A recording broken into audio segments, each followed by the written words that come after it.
কি করছিস তুই এটা?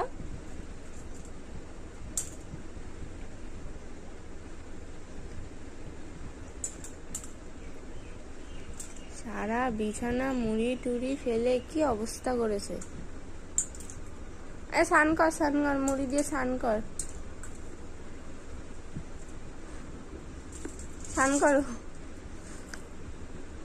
যা পড়ে গেল, তোলো তোলো, সবগুলো তোলো, এদিক তাকাও, সবগুলো তোলো।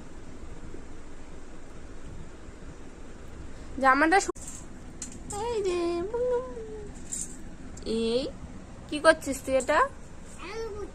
স্নান করছিস? আমাকেও স্নান করিয়ে দে তো একটু।